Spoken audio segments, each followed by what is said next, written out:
Felipe Luiz demitido covardemente pegou todos de surpresa. Endrick mostra todo o seu repertório como garçom no clássico, mas é ofuscado por Igor Paixão. Você assiste aqui no Futezinho de Cria e já começaremos com a maior bomba da madrugada. Se você acha que já viu demissão polêmica no futebol, o que aconteceu no Flamengo simplesmente explodiu o termômetro do clube. Porque sim, Felipe Luiz foi demitido, horas depois de meter 8-0 no Madureira. Isso mesmo.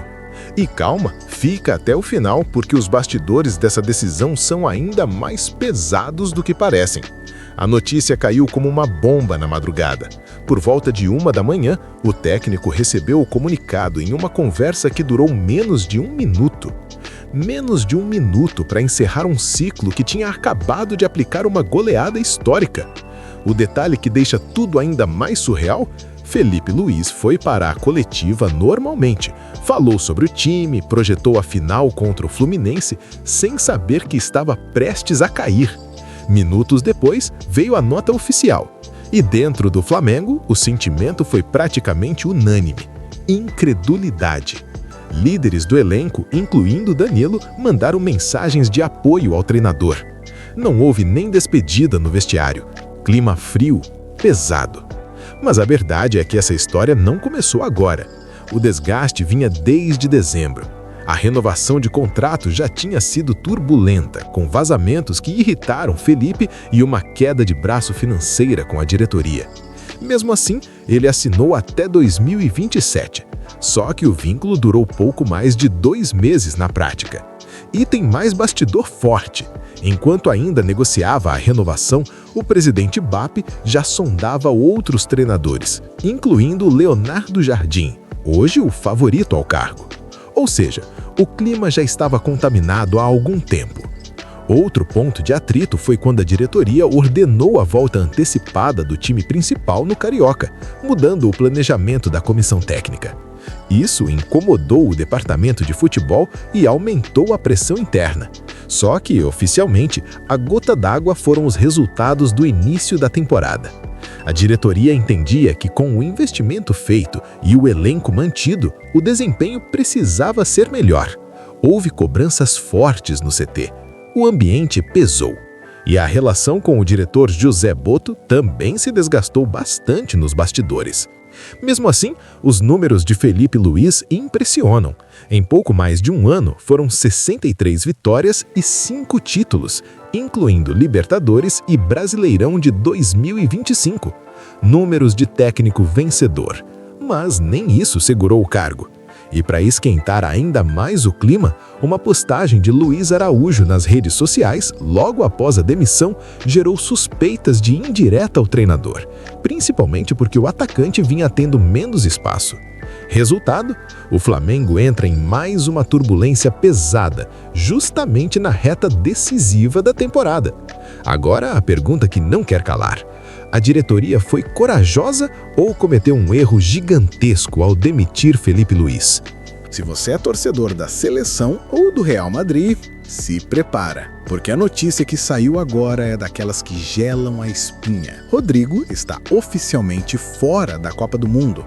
E o motivo é sério, muito sério. O atacante brasileiro sofreu uma ruptura do ligamento cruzado anterior do joelho direito, além de lesão no menisco lateral. Traduzindo, pelo menos 8 meses longe dos gramados. E calma, porque a história por trás dessa lesão é ainda mais dolorosa. Tudo aconteceu no jogo contra o Getafe.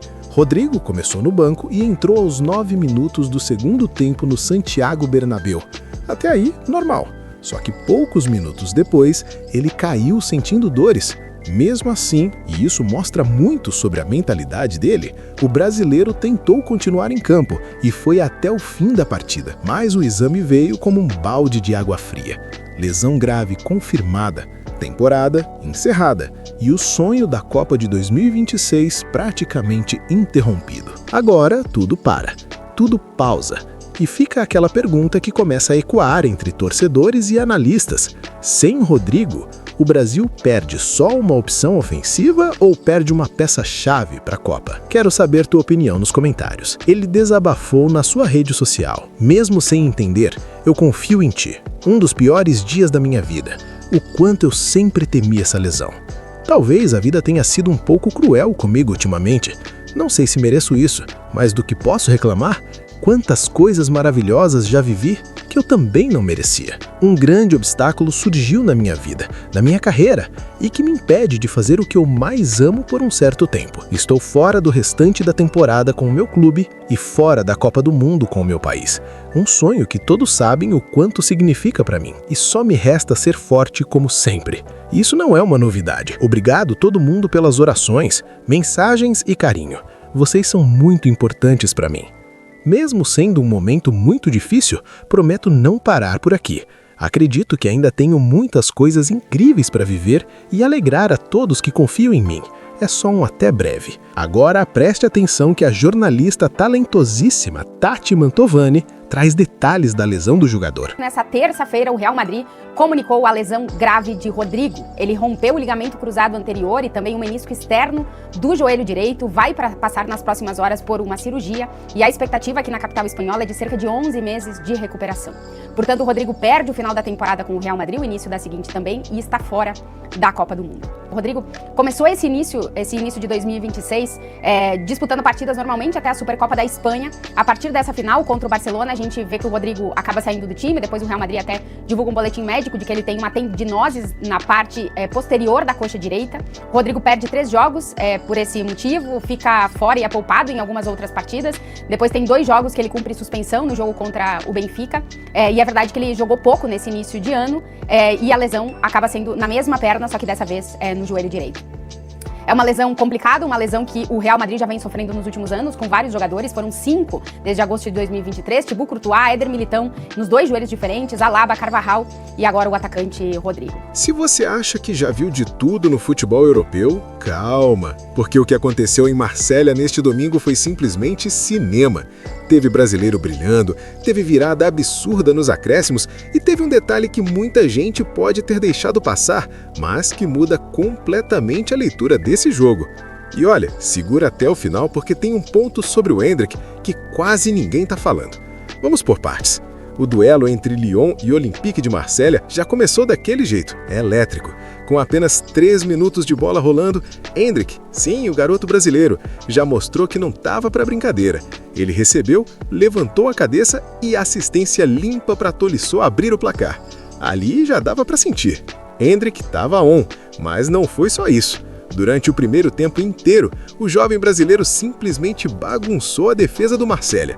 Foram passes em profundidade, bolas quebrando linhas e atenção para isso, ele ainda colocou companheiros na cara do gol várias vezes. O problema? Faltou capricho na finalização. E teve mais um detalhe que quase virou o lance do jogo. Endrick chegou a dar uma 3ª assistência. Sim, 3ª. Só que o gol acabou anulado por impedimento de Tolisso. Mesmo assim, a atuação dele já era de gente grande. E quando o Lyon fez o 2º gol, novamente com participação direta do Endrick, parecia que o roteiro estava escrito. Parecia, porque aí veio o momento que mudou tudo. Intervalo de jogo. O Marselha volta diferente e entra em campo um nome que muita gente no Brasil conhece bem: Igor Paixão. E, meu amigo, o que esse cara aprontou no segundo tempo foi coisa de protagonista. Na primeira bola que ele pegou com liberdade, golaço, sem aviso, sem piedade. O Marselha cresce, o estádio inflama e o jogo que parecia controlado pelo Lyon começa a virar um caos. Mas segura porque piora, ou melhor, a depender do lado. Mesmo depois do Lyon voltar à frente no placar, Igor Paixão não sumiu, muito pelo contrário. Poucos minutos depois, ele recebe, levanta a cabeça e entrega uma bola açucarada para Aubameyang. Resultado? Gol de empate, 2-2. E aí, meu amigo, o velódromo virou um caldeirão. Só que o melhor, ou o mais cruel para o Lyon, ainda estava guardado para os acréscimos. Quando o relógio já estava praticamente pedindo o apito final, Igor Paixão aparece de novo na jogada. Ele participa da construção do lance, a defesa do Lyon se perde completamente e Aubameyang finaliza para virar o jogo. 3-2. Virada épica, explosão em Marselha. Agora deixa eu te falar uma coisa que precisa ser dita com todas as letras. Endrick jogou muito, muito mesmo. Foram 2 assistências confirmadas, quase uma terceira, passes perigosíssimos o jogo inteiro e ainda uma atuação que mostrou maturidade absurda para a idade. Teve momento em que ele parecia um maestro do Lyon, mas futebol tem dessas. Porque se Endrick foi fundamental, quem roubou a cena foi Igor Paixão. Entrada no intervalo, um gol, uma assistência e participação direta no gol da virada. Impacto imediato, cirúrgico, decisivo. Daqueles jogos que mudam narrativa de temporada. E o resultado não foi só emocionante, ele embolou de vez a briga pela 3ª colocação do campeonato francês. O Lyon segue com 45 pontos, mas agora sente o Marsella respirando no cangote com 43. E você já sabe o que isso significa. Vaga na Champions em jogo, pressão aumentando, temporada pegando fogo. Agora eu quero saber de você. Endrick foi injustiçado pela derrota ou Igor Paixão realmente foi o nome do jogo? Comenta aqui porque esse debate promete.